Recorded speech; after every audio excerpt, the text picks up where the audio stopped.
Hello, everyone, and welcome to another episode of We Should Have Recorded That with Phil and Adam. Hey, Adam, how are you?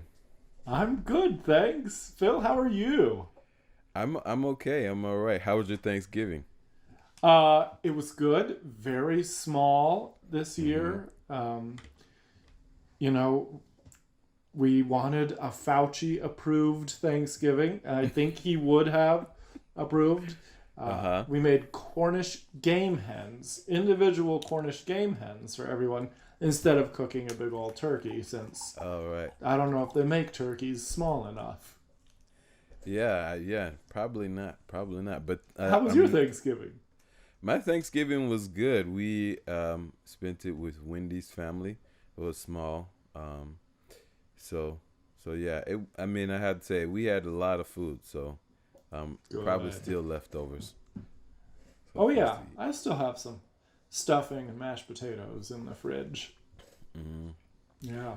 A Cornish hen seems kind of even large, kind of for one person, though, right? Well, you just have to treat it like a rotisserie chicken. Uh huh. And yeah, I did not finish mine. I put it in a bag and put it in the fridge and had the rest the next day. Okay. But there's like maybe slightly less meat there than a rotisserie chicken. Right. Okay. Slightly, yeah. Okay. Yeah. Anyway, it was delicious. I'd never actually never had one before. Have you ever had Oh, one? really? Yes. Yeah. Yes, I have. Yeah, I enjoyed it a lot. Yeah, it was really good. Yeah. And how's work going for you, Phil? As we're post Thanksgiving, pre Christmas. Work is it's going good. I mean, I um we the students are doing very well. Doing a lot better. Um, Singing because I think not that they're terrible singers, but just because I see them so Mm. infrequently. I'm just it was kind of hard. I know in the like October November weeks.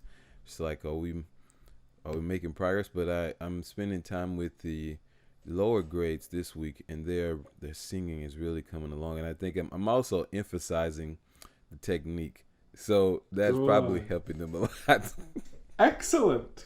But yeah, Excellent. I'm glad to hear how that. about you? How about you? Work is going fine. We've concluded the face-to-face portion of the Right. semester, and now we will Mm-hmm. finish the semester fully online.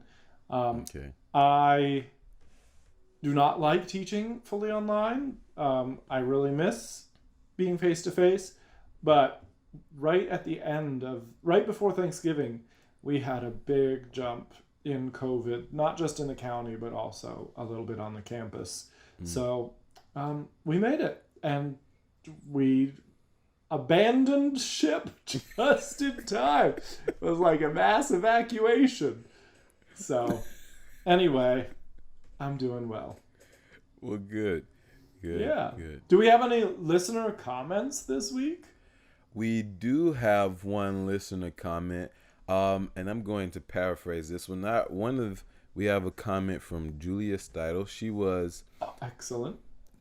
my colleague. She graduated, I believe, this year, in May, Yes. and Yes. also was a performance vocal major at South at how am I saying South at Roberts Wesleyan College. It's, so she was one of your choral students as well. Yeah. And Julie, she messaged me on Facebook to say that she was binge listening to the podcast and she's really enjoying it. And that maybe one day we can talk with her. So thank you, Julie. Excellent. Thanks for listening, Julia. Yeah, thanks for listening. Anyway, do you have any comments? No, but we can remind our audience to subscribe, comment, share, like, and follow.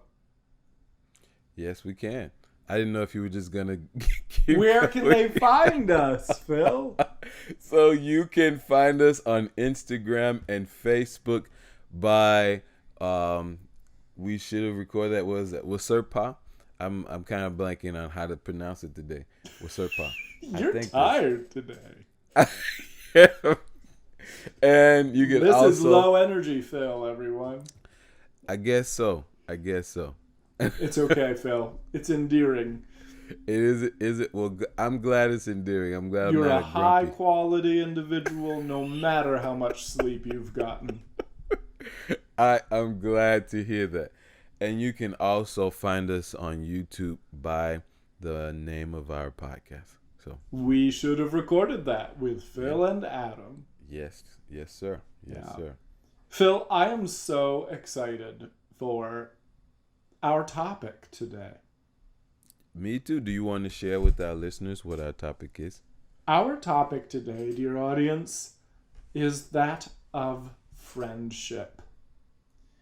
And this is a topic I have thought a lot about. I think there are many reasons for that. I'm 35 years old and I'm single. So my closest relationships are those of friends, and have been for a long time. I think I've realized a little bit in the past few years, I think I have a knack for friendship, if there is such a thing. And so I'm just really excited to dive into this topic a little bit. Yeah, that's great. Yeah. Phil, what do you think about friendship? I mean, just if someone says, "Tell me about your friendships," what would you say? I think my understanding is definitely grown about this subject in the past maybe 5 or so years more. I think they can be kind of tiered friends. You probably would like. I think most people would say this, right? You have these circles, and I think you've talked about that before, and maybe part you may have influenced some of my thinking on it, but realizing that there's the inner circle, there are very few people. Yeah, a handful at maximum.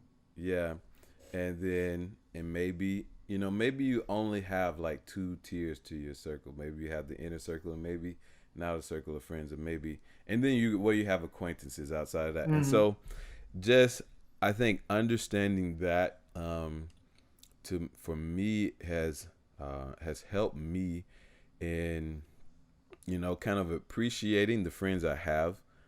Like I think I would call you a friend, Asia. I hope so. Yeah. I don't want to be your enemy. well, of course. I'm thinking more so of the kind of still kind of new from the teacher pupil type. Well, you're not calling me Dr. Potter anymore, so we're headed in the right direction. Right. So and Asia is one of my best friends, and I think and I'll let you chime in. I think one of the things I heard someone say this, and I've experienced this too. You can like go months without talking to your friend, and you almost like pick up like you just spoke to him yesterday. And I think that is a true sign of friendship. Yeah, those are special relationships. The ones that you can just return to and continue from that same place that you left. Yeah.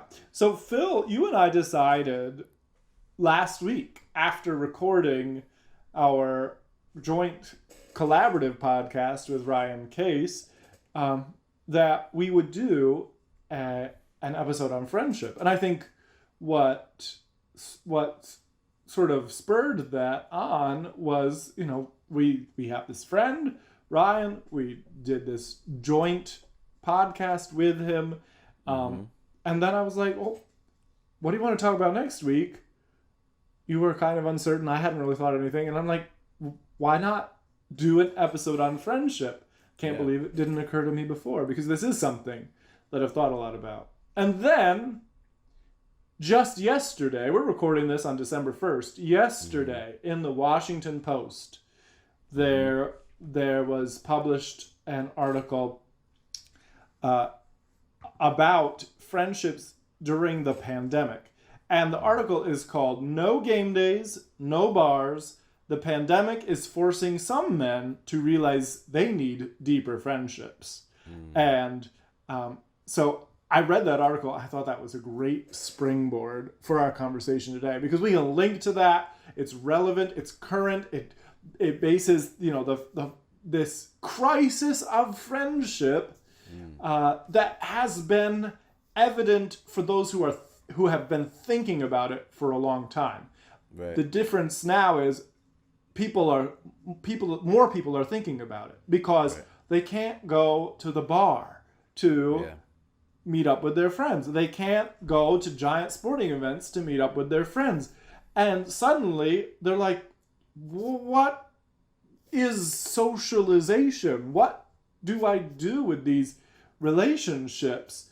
And so I think isn't that fascinating, Phil, that you take away things like bars and sports games and um, everyone. I mean, probably most single men came to the realization faster, but I think most men in a romantic relationship probably have realized by now that, like, without these things, I don't have a social life.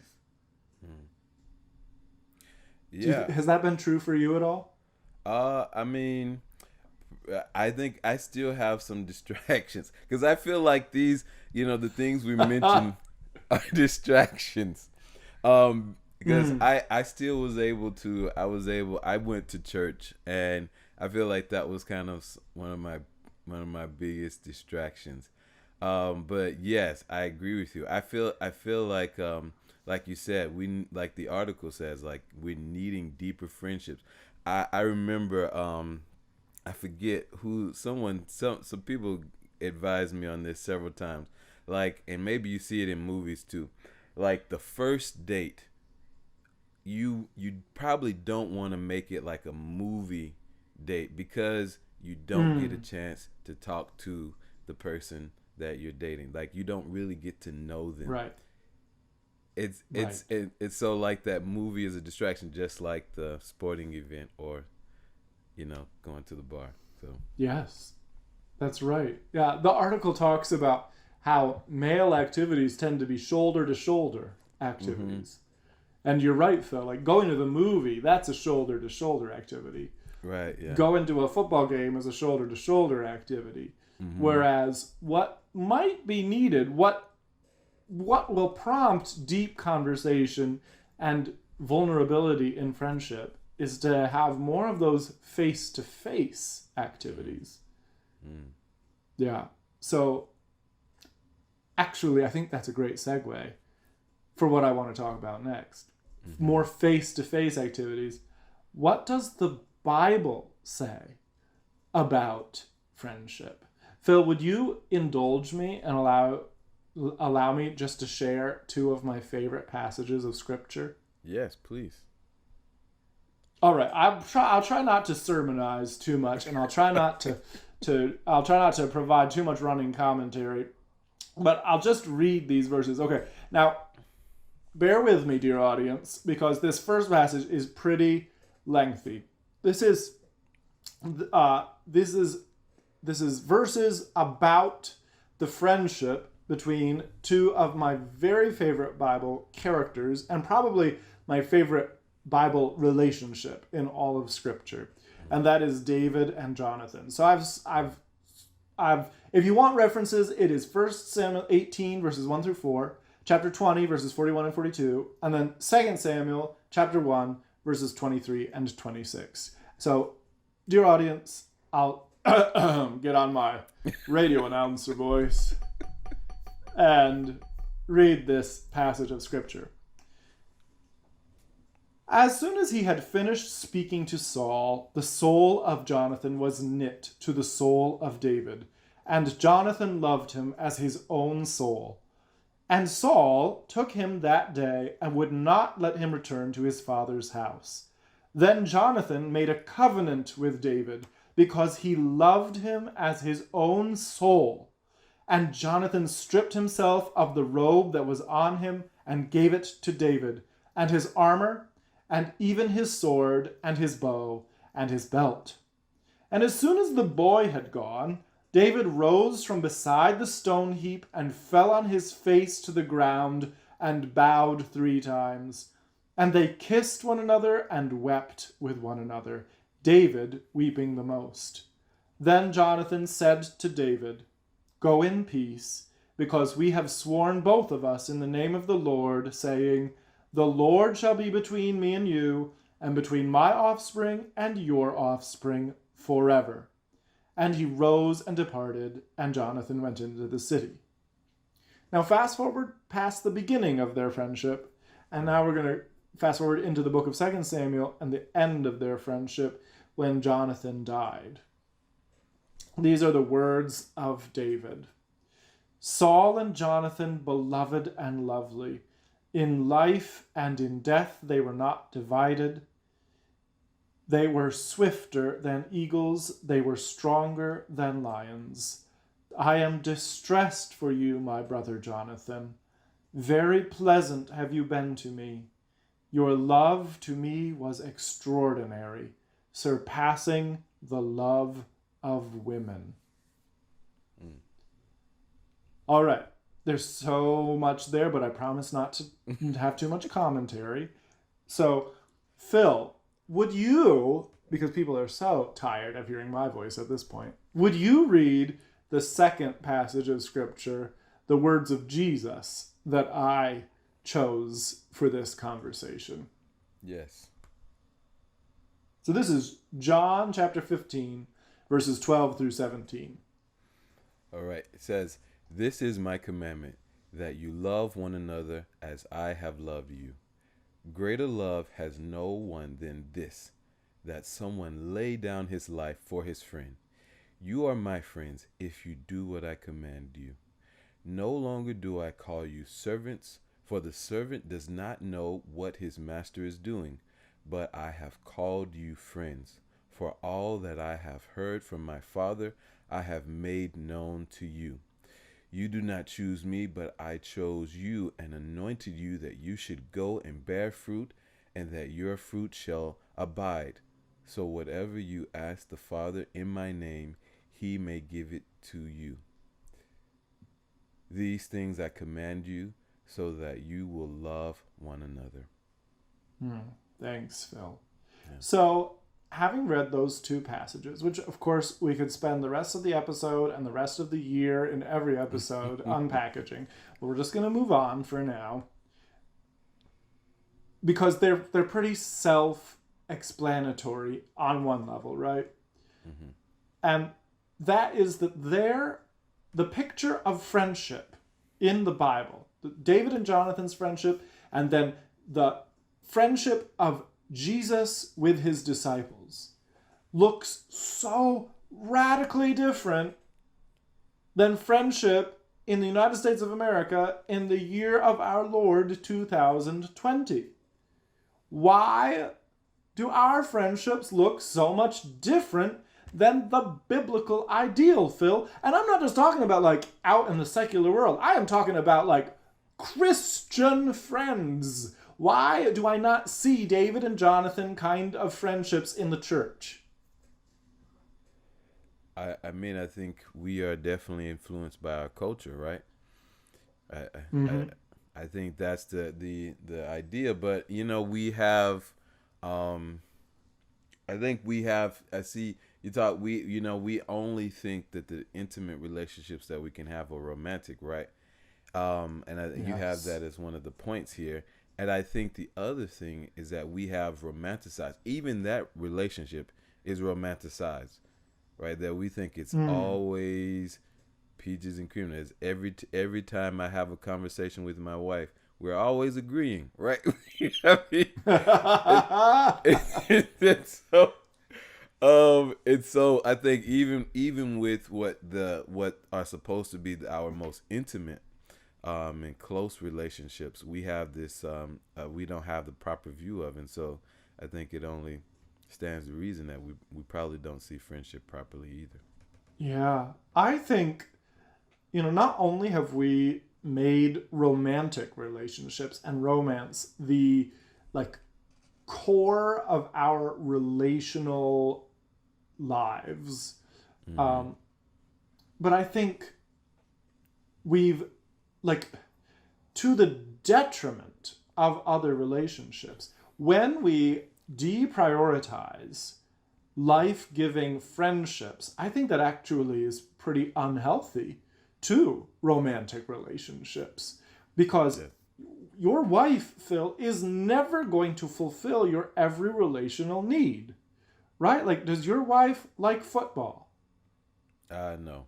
So you do need a buddy to go watch football with, right? Okay, now that we're Yeah. going back to shoulder activities, but you know what I'm saying, yeah? Yes. Yes. Yes. Like, and so um, I think every healthy marriage is a marriage in which both spouses are supported by this interconnected network of strong, life-giving friendships.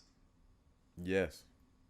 I agree with you. I think definitely definitely like I yeah, we our marriages are not supposed to bear all of the weight of that. And I think Mm-hmm. like community is more, it has to be more than just, your like your immediate family, and Right. we develop that community through friendships. Yeah. I think also, I mean, Phil, do you think that we lack the imagination sometimes? Like when we when we think of intimacy, do you think that we automatically think of physical and sexual intimacy, and we think that in order to find our intellectual, emotional, and spiritual intimacy, it has to be with someone with whom we are also physically intimate? Yeah, I think our culture is definitely connected that those two, and it leads us to feel like they have to be connected. Well, but yeah, like in this passage, I think one part we really need to, yeah, like emphasize to kind of separate that is that this is they're making a covenant to each other. Mm-hmm. Yes. They're making a covenant to each other, and it's a covenant to be each other's brothers, to be each other's friends, Mm-hmm. not to be Yes. anything else, not to reproduce none of the other things. They're Mm-hmm. making a covenant to be each other's brothers, and I think, even as we're looking at this, like it probably was tested. There probably was times where it was tested, and I really Right. feel like that's the part. Like I said, I think I know we want to stick on friendship, but like when relationships are tested, like that's where we really Mm-hmm. find where you disagree or whether someone offends the other person. You really find out what the friendship is made Yes. of what the relationship is made of. Yes. It's so true. And I think, I mean, isn't that an amazing concept for our 21st century Western ears to hear that their friendship was not disposable? Mm, mm, I mean, mm. I think that to us, you know, um, I think that if let's say I'm offered a great job in a great city with great pay, and I turn that job down because I want to stay here, and I cite a friend as my reason, Mm. I think people would look at me like I'd grown a third eyeball. What do They you probably mean? would. Well, you know what? Friendships are not disposable. At least biblical friendships Mm, that follow the model that God gave us in His Word, are not mm, disposable. Um, and like I think our our strands of connection are far too tenuous. They're far too weak. mm, I think we need to commit to um, commit to being friends and to being good friends to the people we care about. Look, let's step back if we could, because you mentioned the shoulder to shoulder versus face to face, and we talked about the football Mm-hmm. game or those type of things. Um, what are some of those those face to face things that we could do to build these type of relationships? Well, you know what, Phil? It is amazing that you would ask me that because I wanted to move into the final segment of the show and talk about some practical ideas for how Okay. to be a good friend. Okay. Can can I do that? Yes, let's do it. And I'll answer your question in the process, I think. Okay. So I put this, under three steps. Now this is, dear audience, you know me. I am like so not a wise person, and anything that I share here is not like a to do. This is not a to do, and not a. This is not prescriptive. This is just me sharing my limited and humble experience of forming and seeking out community for myself. So here are three things that I think will make you a good friend, make you more of a Christian friend and less of a 21st century American friend. Because those two ideas of friendship, a truly biblical Christian concept of friendship, is almost antithetically opposed to the flimsy excuse for friendship that we see in most of 21st century American society. So, point one, we need to make friendship a priority. Make friendship a priority. And so I think this can manifest itself in intentionally carving out time for friends. We're all busy, right? Yeah. Why couples will carve out one night a week for date night? Why don't people carve out one night a week, which is not Netflix on my couch night, nor canoodle with my sweetheart night, but is I'm going to go out with friends night? That is not something that should be reserved for college students and 20 somethings. That is something that can give life to people of any age. And I think part of making friendship a priority is to find ways to express your affection. Like this sounds so weird, doesn't it, Phil? Expressing your affection. To express, think of your male friends. Yeah. Doesn't that feel like a weird thing to think about? Like, express affection. What? C.S. Lewis gets on this in his book, The Four Loves, when he talks about friendship. And, one of the things that distinguishes friendship from romantic relationships is that romantic relationships, they can get like self-involved and they get kind of insular. These are not good things, by the way. Mm-hmm. There are aspects of them that are good, but they're not wholly good things.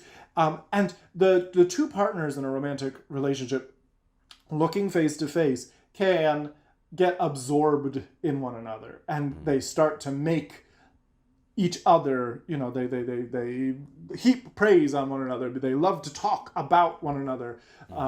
And that's not typical in a friendship. But I would posit that one of the things that we can do to form stronger friendships is not in the way that a romantic partnership would, but on occasion, affirm your friends. Yes. Yes, I Phil, agree. I like that polo shirt a lot. Thank you.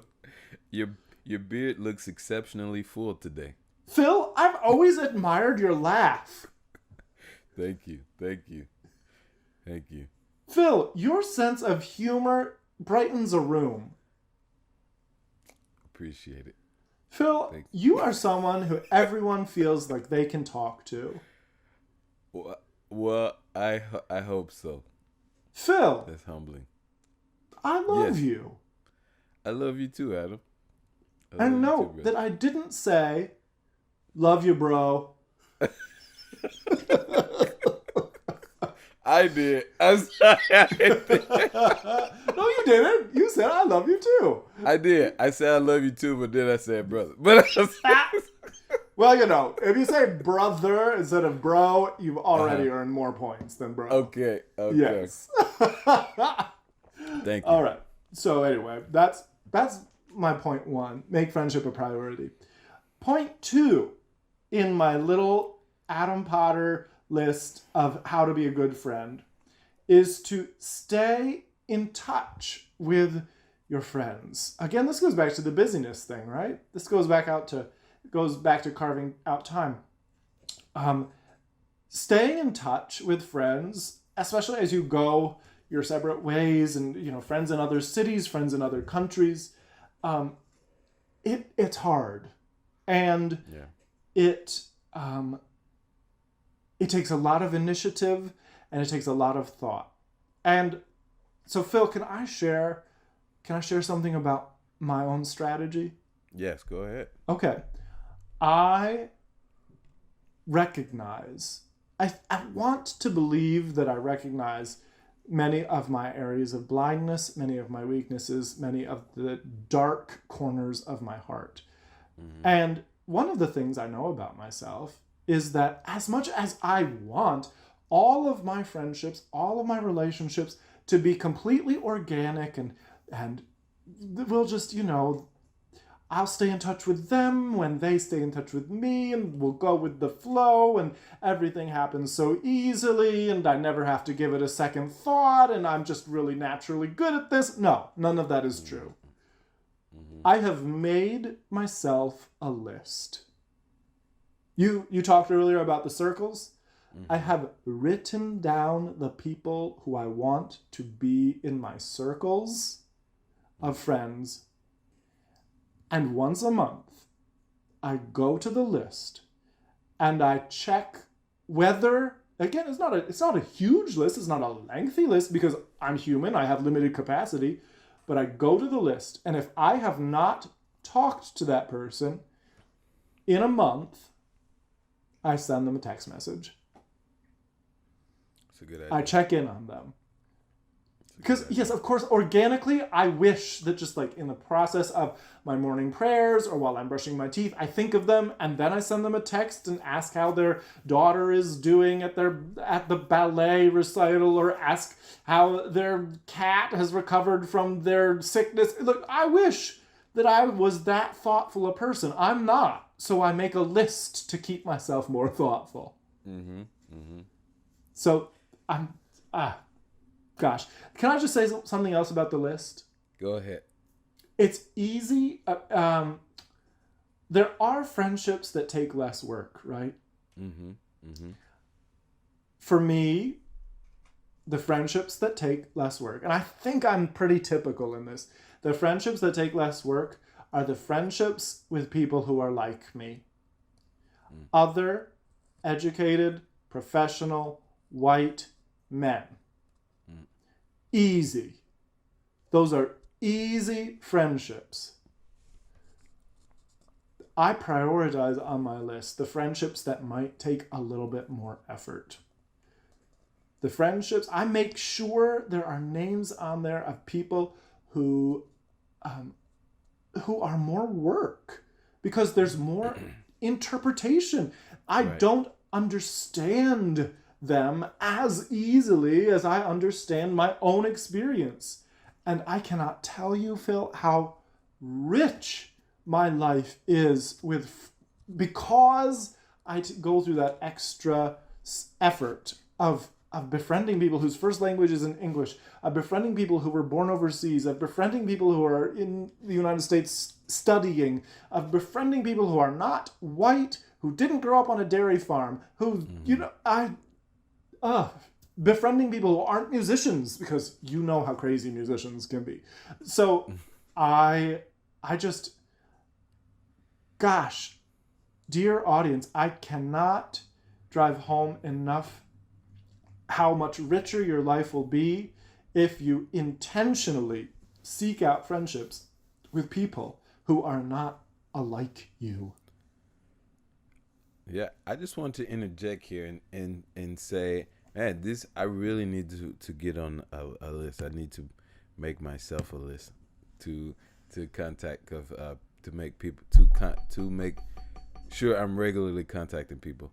I think the second thing is also that um, I know I'm not as good as a friend to some to most people as I could be, and I Mm. think Well, that's who kind of of us is? huh. Who of us is, right? Yeah, true, It is a true. capacity issue. Like Mm-hmm. that inner circle takes up a lot of time. Yes, Plus, like you have a job and need to do right. the laundry.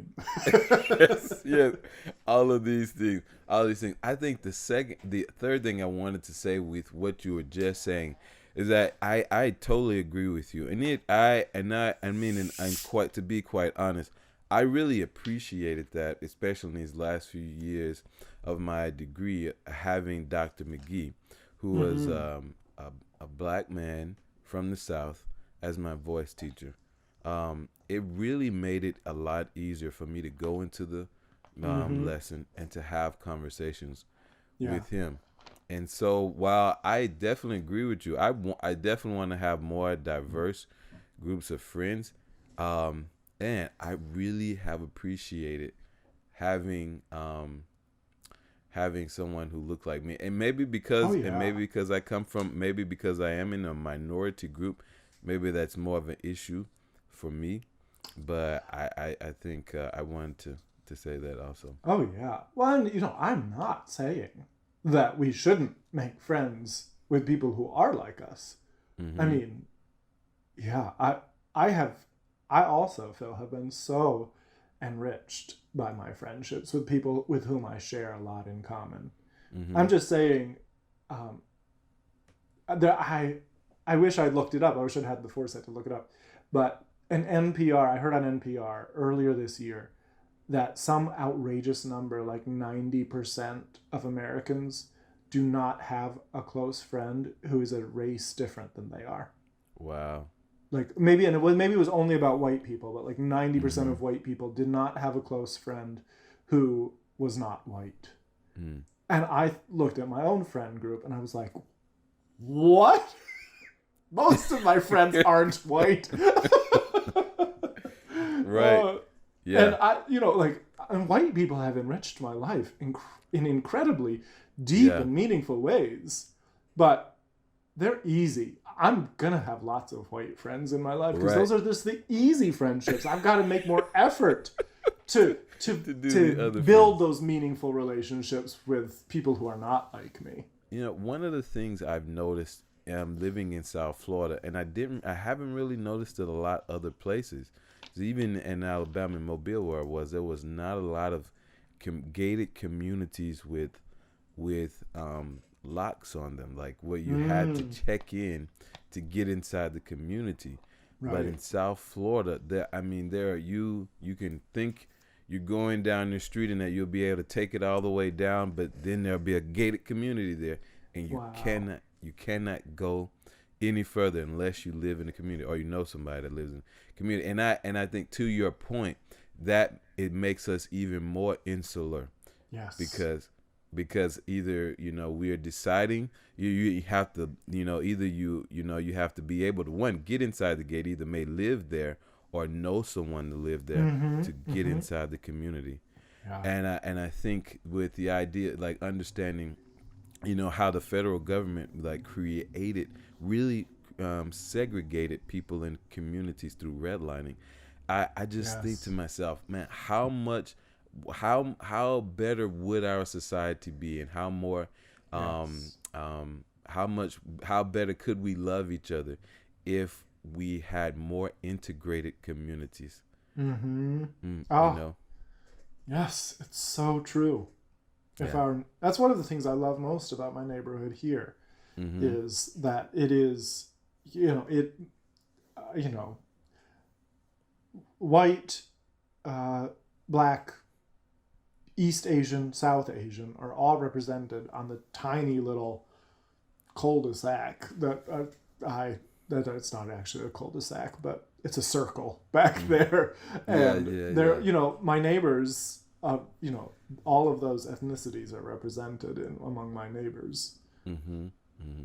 Yeah, and that was when I was in the South, that was not true. Right. Yeah. So, oh, okay. Now, Phil. Yes. How to be a good friend. I have said make friendship a priority, stay in touch with friends. And here I'm going to get to the question that you asked a few minutes ago. Okay. My third point in how to be a good friend, third and final. Intentionally plan face-to-face rather than shoulder-to-shoulder activities. Okay. All right. So with your friends, now, am I saying anything against shoulder-to-shoulder activities? Absolutely not. Go to the football game. Go to the sports bar. Go to the movies. That's cool. Mm-hmm. But if your entire friendship is based on those activities, you will never know the person who you are doing those activities with.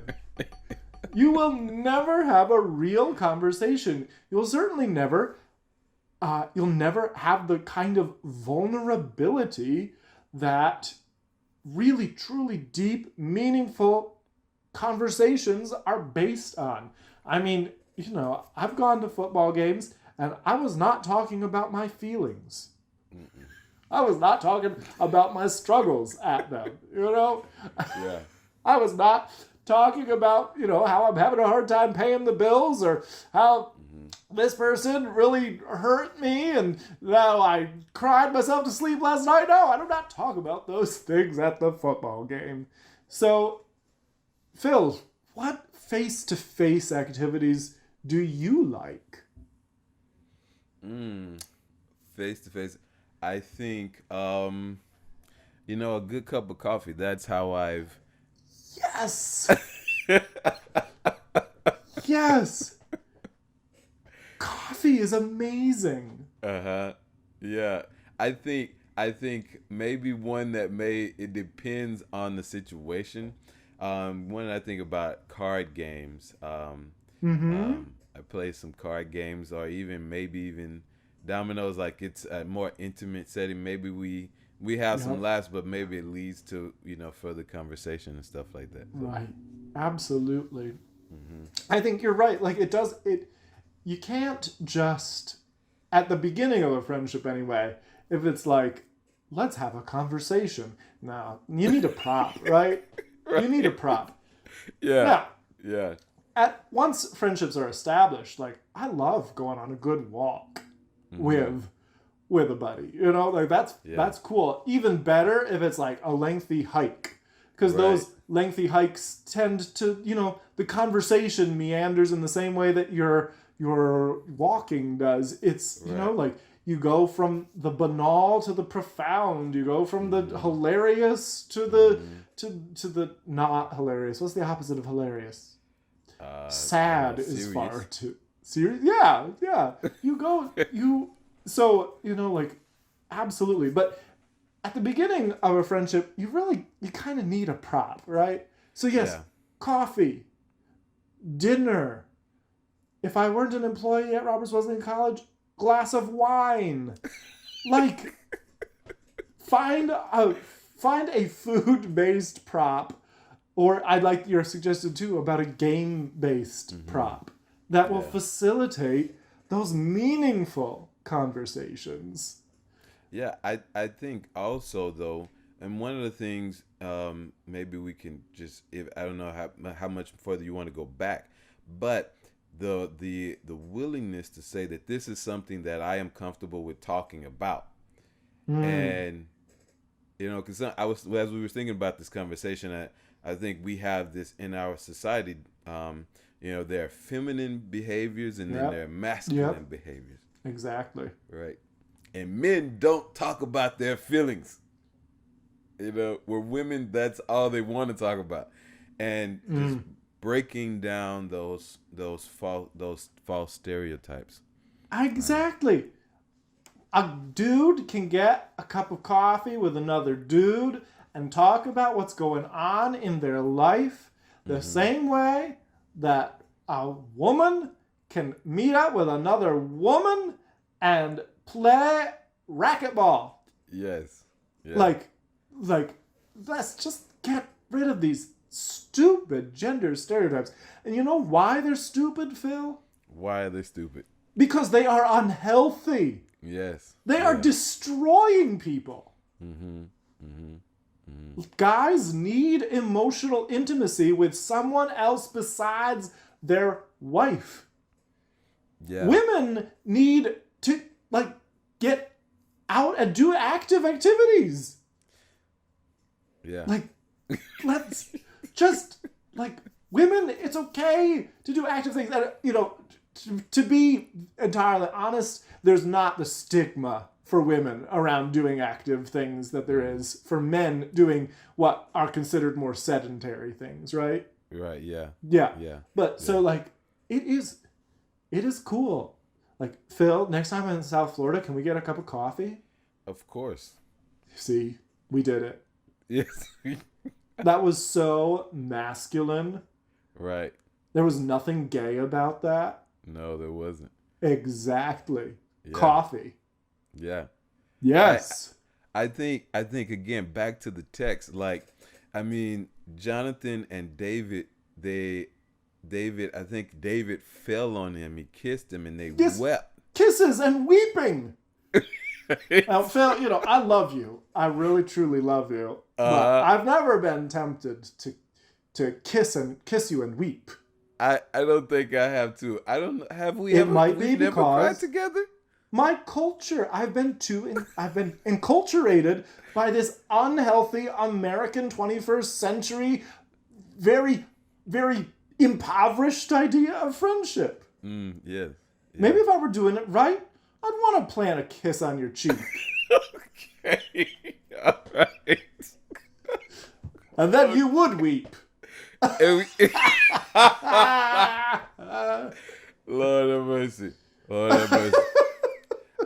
But I mean the idea of I had to overcome some homophobia myself, and even the idea of saying I love you to a man, to those things are it was very foreign, and I think examples of Jonathan, and I think it was just the work of the Holy Spirit.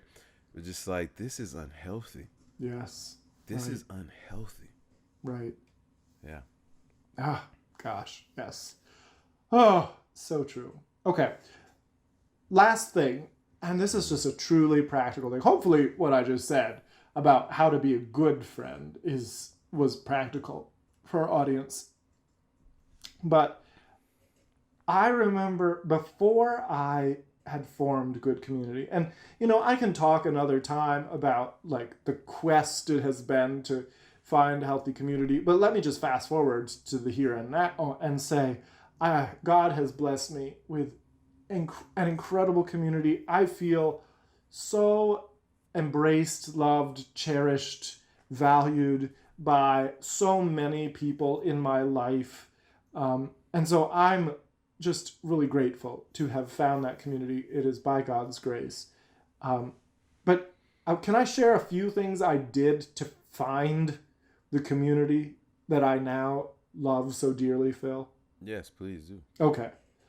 First, how do you find good friends? Where do you find good friends? For me, as a Christian, the number one answer is church. Mm-hmm. And let me just say, at least at my church, I am the only single person there who isn't a teenager. Okay, that's a little bit of an exaggeration, but nearly everyone in the church is coupled up. And so let me just say to the single people in our audience, do not reject the idea of being the third wheel. If a couple invites you to have lunch with them, don't reject that idea out of hand. I will say this, all of my closest Christian friends here in Rochester are married. Uh-huh. And if I'm the third wheel or the fifth wheel or the seventh wheel or the 13th wheel, so be it. Those are some really meaningful, life-giving relationships. Mm-hmm. Now, to the married members of our audience, you, just like I told the single people not to reject the idea of being a third wheel, you shouldn't reject the idea of inviting a third wheel into your life. You know, have those friends over for lunch. If you have young kids, your single friends might not want to do this, but like I'll change a diaper.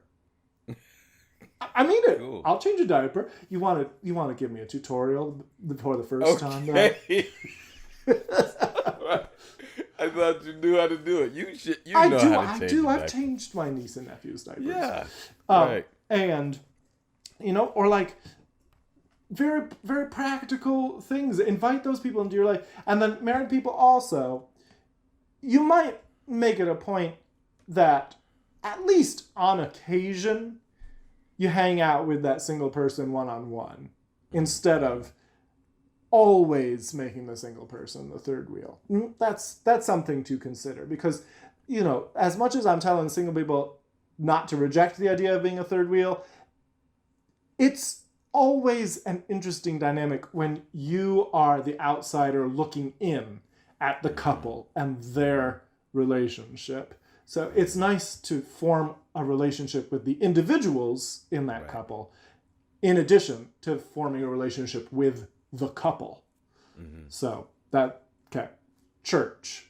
Now I will say this, because almost all, or all perhaps, of my Christian friends here in Rochester are married, and a lot of them older than I am. I do want, like I said earlier, the easier friendships, right? The friendships with people who are more like me, which means like my young urban professional friends. And so most of those in my life are not believers. And so some places to meet them.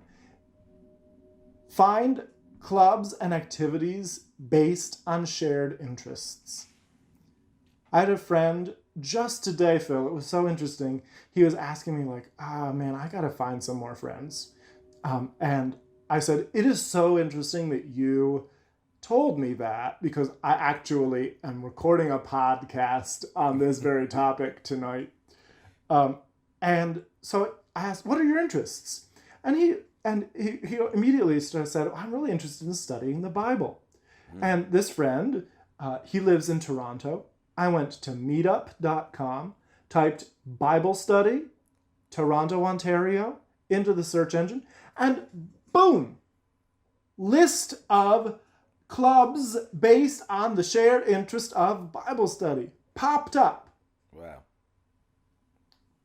And you don't need any awkwardness. There's nothing weird about it. Like, I'm here to study scripture. I enjoy that. You enjoy that. We don't need to know anything about one another. We can just argue about the Greek meaning of that word.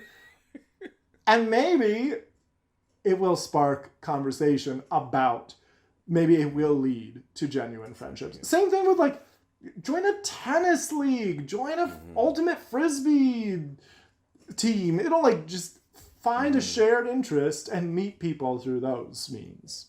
Yeah. Okay, does that make sense? No, definitely. No, definitely? You just contradicted yourself. No, I was saying yes, it definitely yes, definitely. Perfect. All right.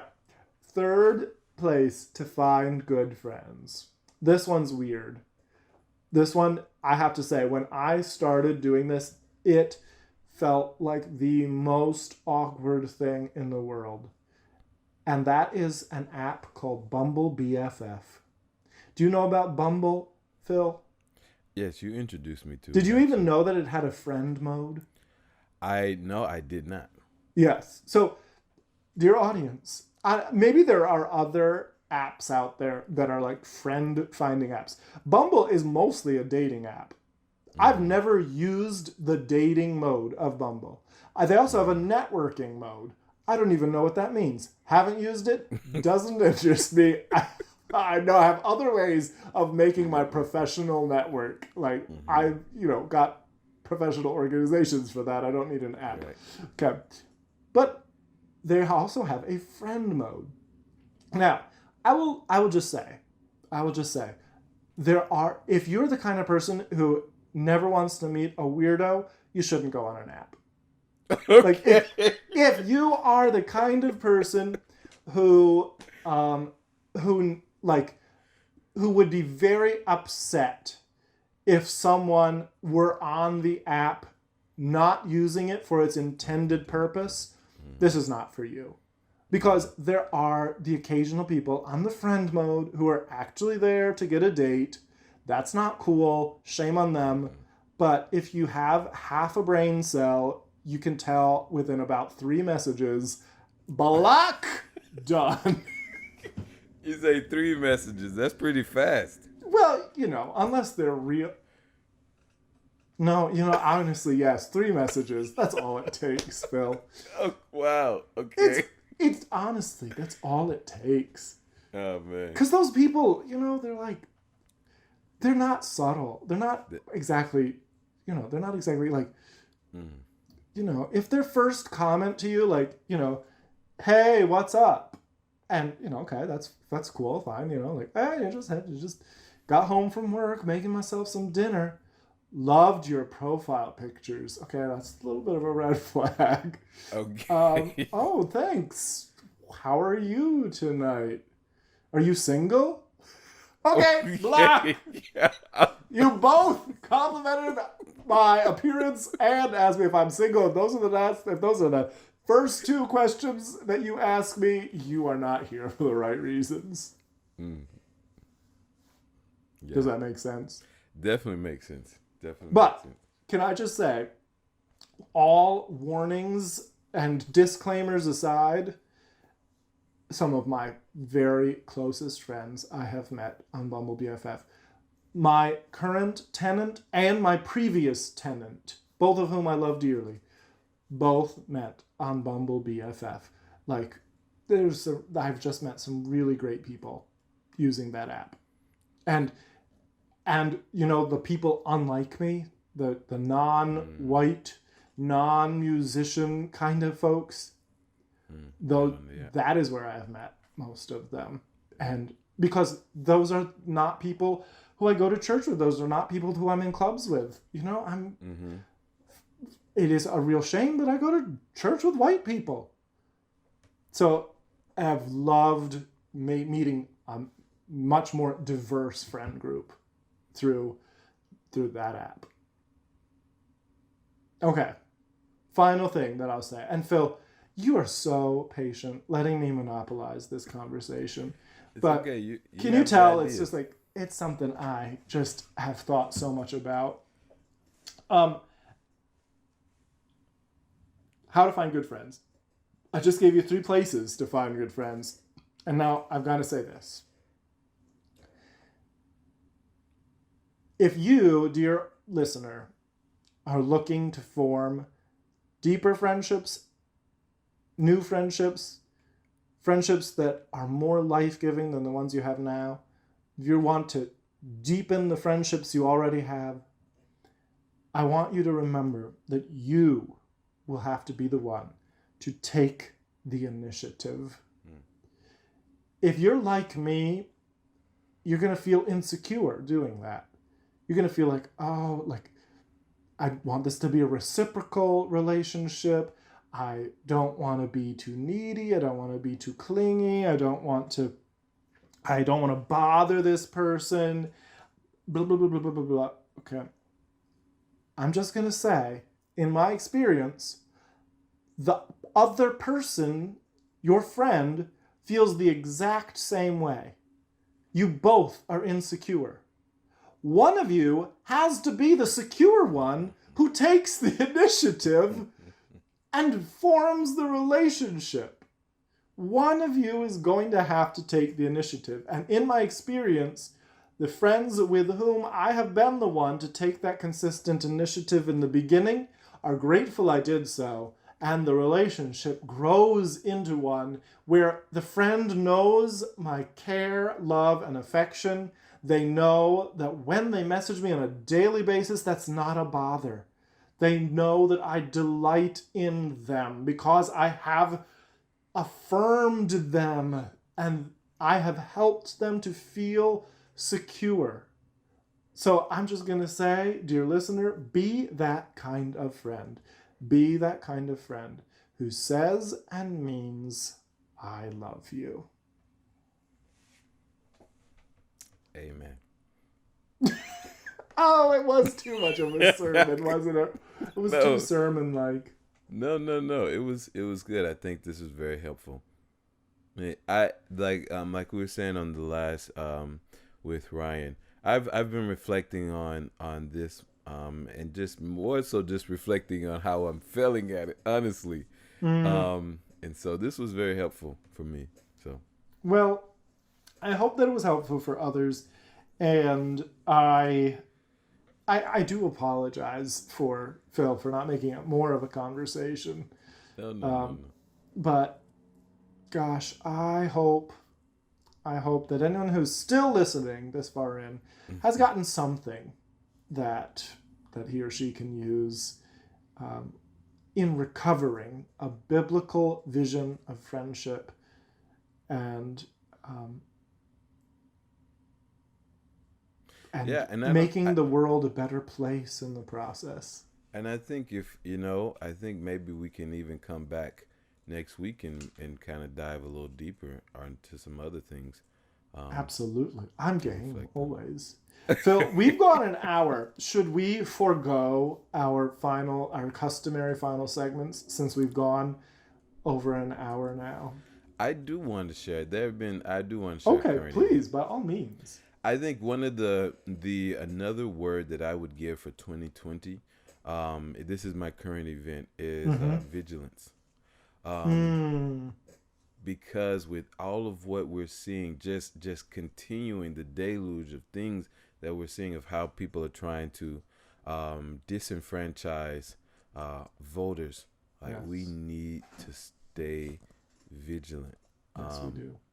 And I think just along with that, like just the state of the world and how unstable so many other governments are. We just have to as much as we can, as much as we can care for our corner of the globe, as much as you can care for your small part of the globe and be a part of communities that are caring for the things that are going on in our world. I just pray we all just try to stay vigilant, so. Yeah. Yes. Thank you for sharing that. I have no current event. Okay. I mean, I was going to talk about the Justice Department, but no, we're over time. Okay, well, I want to say thank you, Adam. We're going to revisit this. Maybe I'll have more to say next week. Maybe I won't. But we'll... Maybe all of my sermonizing will have percolated. And you can disagree and push back, and we can have a healthy, vigorous debate. Yeah. So, anyway, what did you learn this week, Phil? What did I learn? I think I need to. This is something that I've known, but I really need to take seriously. Making a list and being intentional about following that list. So, of friends. So, yeah. Well, good. I hope that it's helpful. Yeah, no, I think so. Yeah. Did you learn anything? I'm going back over our notes. I learned that you are an exceedingly patient and forbearing co-host. That for sure. And